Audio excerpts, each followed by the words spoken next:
নমস্কার দর্শক বন্ধুরা, রেস স্পোর্টসের এক নতুন প্রতিবেদনে আপনাদের সকলকে স্বাগত জানাচ্ছি। আমি সোমনাথ এবং কালকে কিন্তু মোহনবাগান তাদের সিএফএল অভিযান শুরু করতে চলেছে পুলিশ অ্যাথলেটিক ক্লাবের বিরুদ্ধে। নৈহাটির বঙ্কিমাঞ্জলি স্টেডিয়ামে দুপুর ৩টায় থেকে তারা নামবে এবং আমাদের অবশ্যই চোখ থাকবে এসএসসিএন এর পর্দায়। সেখানে কিন্তু ম্যাচের সরাসরি লাইভ টেলিকাস্ট হবে। তো আপনারা সবাই দেখবেন সেই পর্দাতে। এবং যদি আলাদা করে কথা বলতে হয় মোহনবাগানকে নিয়ে, তাহলে মোহনবাগান কিন্তু আজকে তাদের শেষ অনুশীলন সেরে ফেললো গৌহাটি প্র্যাকটিস গ্রাউন্ডে। কালকে তারা নৈহাটিতে নামবে। এবং আলাদা করে যদি কথা বলি কোচ ডেগি কার্ডোজোর, তিনি কিন্তু খুবই পজিটিভ এই কালকের ম্যাচটাকে নিয়ে। পুলিশ অ্যাথলেটিক ক্লাবের বিরুদ্ধে তারা আগেও খেলেছেন এবং যথেষ্ট জানেন তারা কিভাবে খেলে। তাদের ট্যাকটিক্স অলওয়েজ तो রেডি থাকবে। प्रैक्टिस मैच खेले आप। बहुत शॉर्ट प्री सीज़न जैसा था हमारा, बिकॉज कुछ हम लोग कुछ हेल्प नहीं कर सकता था, बिकॉज मई ऑलमोस्ट मई 15 को हम लोग सीज़न ये किया, फिनिश किया, और नेक्स्ट चेन भी कप नहीं हो रहा था क्योंकि उसके लिए हम लोग प्रिपरेशन कर रहा था, नहीं तो और प्रोलॉन्ग हो सकता था। तो हमारा वेरी शॉर्ट प्री सीजन था, 2 ही वीक मिला मेरे को ये करने के लिए। Start might be difficult for us, but confident है प्लेयर लोग से, यंग प्लेयर्स है, अच्छा स्काउट करके लाए हैं players, young players who are eager, जो चाहिए उन लोग को जीतने के लिए। सो वो हमारा एक प्लस पॉइंट है, एंड उसके हिसाब से हम लोग प्लान किया है। टेक्टिकली भी टीम बहुत साउंड है, हमको पता है अटैकिंग में क्या करने का है, डिफेंडिंग में क्या करने का, प्लेयर्स को रिस्पॉन्सिबिलिटीज़ पता है। सो डिफ़िकल्ट मैच होगा, पहला मैच डिफ़िकल्ट होगा, but we are looking forward to get in 3 points. जो का नाम नहीं है मैंने दीपेंदु रजिस्टर्ड हुआ है अभी, वो क्या खेलेगा कुछ मैच? देख, वो फर्स्ट टीम प्लेयर है, हमारा मेन फोकस सीएफएल का है, को प्लेयर को गेम टाइम मिलने के लिए, और वो फेज से दीपेंदु ऑलरेडी जाके आए हैं ना। अभी वो फर्स्ट टीम में है, वो फर्स्ट टीम में फोकस कर रहा है। सो हमारा ऐसा नहीं कि दीपेंदु आके खेलने का ही ऐसा कुछ नहीं है, बट इफ़ मैनेजमेंट को चाहिए वो उसको गेम टाइम देने के लिए, then it's up to the management, और एल्स मेरे पास अच्छा यंग स्क्वाड है, वो हमारे लिए अच्छा प्रोग्रेस करेगा। सुहेल भी पॉसिबिलिटी है क्या? देख, जो मैंने बोला है, सीएफएल बहुत जल्दी आ रहे हैं हमारे के लिए, हमको और प्लेयर लोग को वो मेंटल जो प्रेशर है वो थोड़ा रिलीज़ होने के लिए उनको घर जाना पड़ेगा, क्योंकि उनका भी फैमिली टाइम, उनको भी फैमिली टाइम चाहिए। तो सीएफएल क्या होता है, वो जल्दी आता है, वो शॉर्ट टाइम पे प्री सीजन ख़त्म हो रहा है हमारा, एंड देन जल्दी 2-3 वीक ही मिलता है हम लोग को।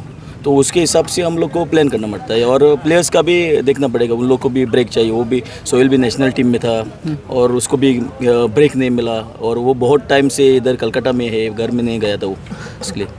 इस साल तो फर्स्ट 11 में 6 प्लेयर्स लोकल रहेगा, कैसा है लोकल टैलेंट्स कैसा है इस साल? देख, हम लोग ओपन ट्रायल्स रखा था, उसमें से हमको अच्छा प्लेयर मिला। वो कारण जो है वो हम लोग न्यूली साइन किया है, पीयूष है, वो भी ऑलरेडी कलकत्ता लीग खेला है इसके पहले। सो हमारे लिए कुछ ऐसा कुछ प्रॉब्लम नहीं होगा। हम लोग अंडर 17 से भी प्लेयर्स प्रमोट किया है, और वो आदित्य मंडल है जो सेंटर बैक है, वो जो हमारे लिए अंडर 17 खेला, अच्छा खेला, अच्छा टैलेंट है, और उसको हम लोग प्रमोट किया है अभी। एंड अचिंतो बोल के एक फुल बैक है, लेफ्ट बैक है। सो अच्छा प्रोग्रेस हो रहा है हमारा फोकस ही मोहनबागान में डेवलपमेंट है, डेवलपमेंट में फोकस करेगा। जो टारगेट है मेरे को मैनेजमेंट जो दिया है डेवलपमेंट करने के लिए, और प्लेयर लोग फर्स्ट टीम में प्रमोट के लिए, वही मेरा टारगेट है। पिछले 2 सीजन कुछ एक सवाल था, 2018 के बाद टाइटल नहीं मिला। देख, जैसा मैंने पहला बोला है, मैनेजमेंट में क्लियर बोला है हम लोग के लिए, फोकस जस्ट ऑन डेवलपमेंट सही होगा तो हमको रिजल्ट मिलेगा। हमको एंड में सीएफएल में रिज़ल्ट मिला जो हमको चाहिए था, नो डाउट। हम लोग क्वालिफाई नहीं कर सका सुपर 6 में, उसके बाद आप लोग ने देखा होगा हम टूर्नामेंट्स खेला जो हम लोग जीता है, RFDL जीता है पहले बार। सो वो हमारा प्रोग्रेस था। स्टार्ट ऑलवेज कभी कभी डिफ़िकल्ट होता है, क्योंकि डिफरेंट स्टेट से प्लेयर आता है, वो अंडरस्टैंडिंग नहीं हो रहा है हमारा, तो ऑलवेज टाइम लगता है। बट यस, ऐसा नहीं होना चाहिए, बट हम लोग कुछ हेल्प नहीं कर सका। मैंने आप लोग को बोला है, थोड़ा लेट हमारा सीज़न ख़त्म हुआ है, और हमको उनको 1 महीना तो ब्रेक देना चाहिए था, वो जो हम लोग उनको दिया। And then now we are back. मेरे को लग रहा है कि यंग टीम है तो हम लोग अच्छा प्रोग्रेस करेगा आगे। कोच, ओपोनेंट के बारे में क्या असेसमेंट है? देख, ओपोनेंट का गेम देखा हम लोग, और जो क्लिपिंग जो हम लोग लाए हैं, अच्छा टीम है। एक्सपीरियंस प्लेयर्स है वही वो जो हमारा हमारा प्लेयर के लिए थोड़ा ये होगा, क्योंकि हमारा यंग प्लेयर्स है जो और एक्सपीरियंस प्लेयर दोनों बीच में बहुत बड़ा गैप होगा। बट हम प्रिपेयर किया है, हमको पता है वो लोग स्टाइल ऑफ प्ले कैसा है, उनका फॉर्मेशन क्या खेल रहा है, एक्सपीरियंस प्लेयर्स है, तो इसके हिसाब से हम लोग ऑलरेडी प्लान किया है हमारा पहला मैच। काफ़ी सारे प्लेयर तो इस साल छोड़ दिया आपने, सेट तो कॉम, टाइसन। ठीक है, सब लोग अच्छा कर रहे हैं, सब लोग डेडिकेटेड है, अच्छे एटीट्यूड दिखा रहे ट्रेनिंग में। जो सीनियर प्लेयर जो है सलाउद्दीन है, उमेर है, लिवोन है, वो लोग सब यंग प्लेयर्स को मोटिवेट कर रहे हैं। सो अच्छा है, सब ठीक हो रहा है, और पॉजिटिव रिजल्ट चाहिए हम लोग को कल। So that's it.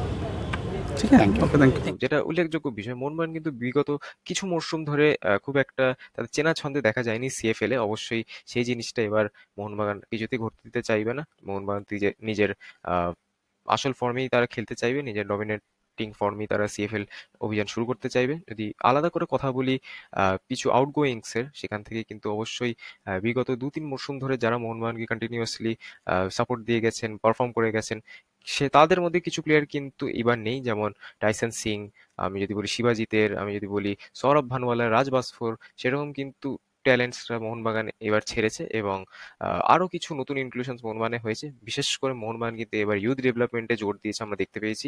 Under 23 and under 21 স্কোয়াডের বেশ খানিক কিছু প্লেয়ার্স কিন্তু মোহনবাগান নিয়েছে।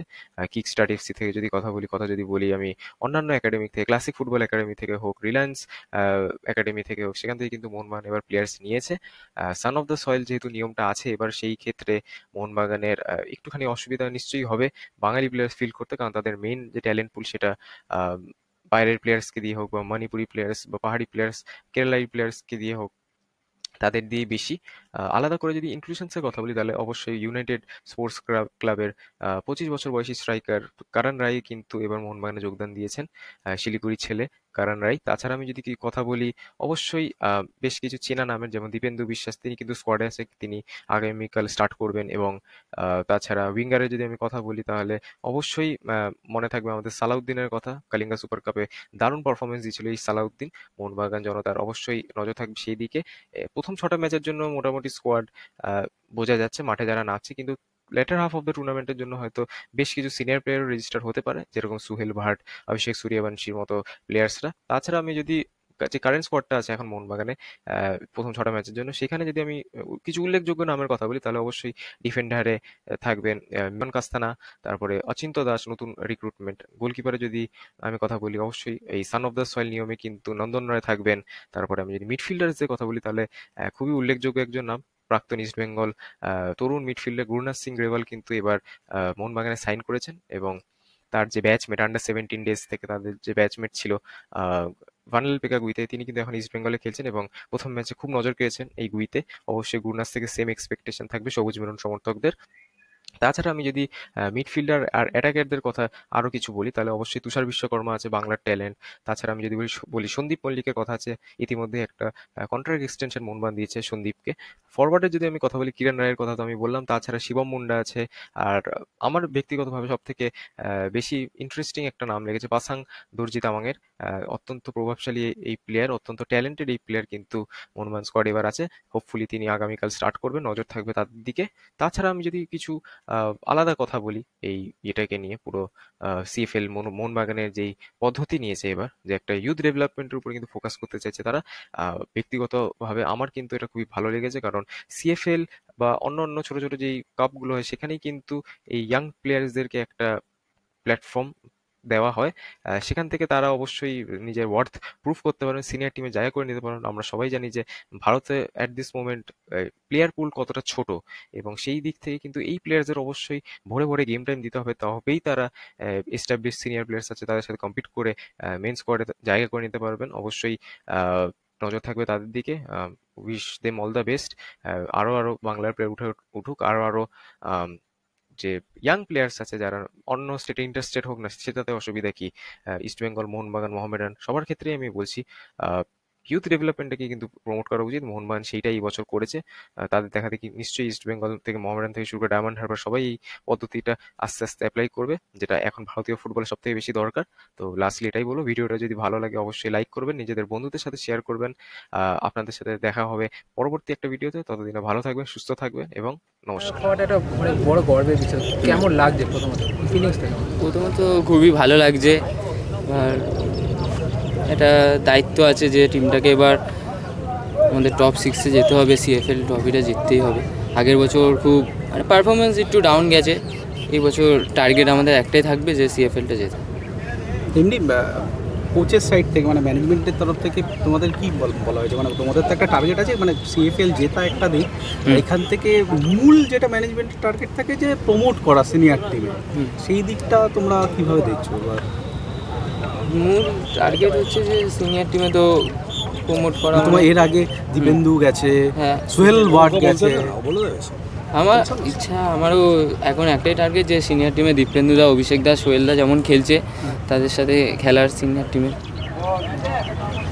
ওদের কাছ থেকে কোনো রকম হেল্প পেয়েছে? মানে ওরা তো হ্যাঁ, দাদারা দীপেন্দুদা বলো, সোহেলদা, অভিষেকদা যখনই দেখা হয়, ড্রেসিং রুম যখন আমরা শেয়ার করি তখন খুবই মানে কনফিডেন্স বলে চলো, জুনিয়র প্লেয়ার আমাদের এনকারেজ করে যে আরও ভালো করে খেলতে হবে, সিনিয়র টিমে আসতে হবে, ওখানে গিয়ে ভালো পারফরমেন্স করতে হবে। একটা জিনিস বলো তো, যে কলকাতা লিগের ম্যাচ খেলছো, কলকাতা লিগের ঘেরা মাঠে ম্যাচ খেলতে বেশি ভালো লাগবে না বাইরের মাঠে বেশি, মানে অনেকটা বেশি কমফোর্টেবল? কারণ বাইরের মাঠে দর্শকের প্রেশার নেই। না, ঘেরা মাঠেই দর্শকের প্রেশার সেমন কিছুই না, মাঠে তো খেলতে আমাদেরই হবে, সে ফ্যান্স তো থাকবেই, তো তার মধ্যেই আমাদের টিমটা জেতাতেই হবে। কোনটা বেশি ভালো লাগবে না, ওই ময়দানে খেলা হলে না ঘেরা মাঠে? কোচ ডি কার্টোসের কেমন লাগছে? কোচ বলতে একদম কোচ খুবই ভালো, আমাদের এনকারেজ করে খুব। যেমন আরএফডিএলে আমরা চ্যাম্পিয়নটা হলাম, কোচের পরামর্শতেই কোচ যেমনভাবে আমাদের বলছে তেমনভাবে আমরা কাজ করছি কোচের এতে। কালকে প্রথম ম্যাচ, তুমি মোহনবাগান অধিনায়ক, প্রথম ম্যাচের আগে দল কতটা প্রস্তুত? দল আমাদের সবে আমরা 2 সপ্তাহ প্র্যাকটিস করেছি, মোটামুটি আমাদের টিম প্রস্তুত আছে ফার্স্ট ম্যাচ খেলার জন্য। মোহনবাগান জার্সি পরে কালকে অধিনায়কত্ব করতে নামছো, কতটা গর্বের বিষয় তোমার কাছে? অনেক গর্বের বিষয়, খুবই ভালো লাগছে যে মোহনবাগানের অধিনায়ক হয়েছি। যেমন সিনিয়র টিমেও দেখেছি সুভাশিস দা অধিনায়ক হয়েছে, টিমে কতটা দায়িত্ব থাকে। আমিও চেষ্টা করবো একদম টিমটাকে জেতার আর টিমটাকে নিয়ে ভালো রেজাল্ট দেওয়া। ঠিক আছে।